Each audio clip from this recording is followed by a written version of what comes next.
और आगे चलते हैं। 26 जनवरी को किसानों की मुजव्वजा ट्रैक्टर रैली पर बातचीत का सिलसिला जारी है। आज भी दिल्ली पुलिस और किसानों की बातचीत हुई जो बेनतीजा रही।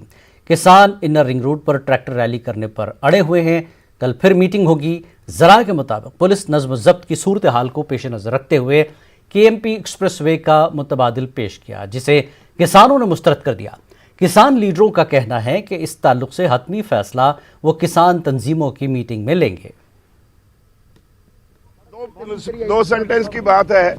सरकार इस बात पे अड़ी है कि वो रिंग रोड पे हमें नहीं करने देंगे परेड, और हम इस बात पे अड़े हैं कि हम वहीं करेंगे, इससे ज्यादा कुछ नहीं। सरकार इस मीटिंग में इस जिद पर कायम है कि आप 26 जनवरी को कुछ भी करेंगे, दिल्ली के अंदर आके आप परेड नहीं कर सकते। और हमने स्पष्ट कर दिया है कि देश भर से जो किसान आ रहे हैं वो 26 जनवरी को गणतंत्र की इज्जत बनाने को, तिरंगे की शान बढ़ाने को अपनी राष्ट्रीय राजधानी के अंदर आकर ही परेड करेंगे। ये हमने स्पष्ट कर दिया है।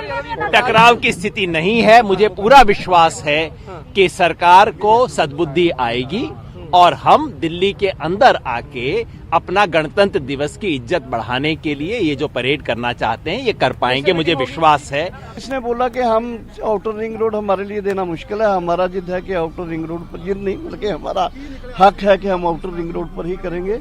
और उसके बाद सरकार ने ये बोला है कि आउटर रिंग रोड पर बहुत इंस्टॉलेशन हुए हैं, बहुत सारा कंटेंजेंसी प्लान के अंदर आता है। 26 जनवरी है इसलिए मुश्किल है, तो हम उसको बोल के आए वहीं करेंगे। आप सोच लीजिए, हमको मंजूर नहीं है कोई दिल्ली के बाहर, केएमपी मंजूर नहीं है। और हमारा ये मानना है कि हम उनको ये प्रेशराइज कर रहे हैं कि दिल्ली के अंदर ही करेंगे, आउटर रिंग रोड के ऊपर करेंगे। फिर उनका कहना है कि ठीक है, हम देखते हैं कि दिल्ली के अंदर ही आपका परेड को कैसे आयोजित किया जाए। तो दोबारा मीटिंग होगी फिर? अभी कल मीटिंग है हमारी सरकार के साथ, बैठक के बाद उनके साथ दोबारा बैठक है।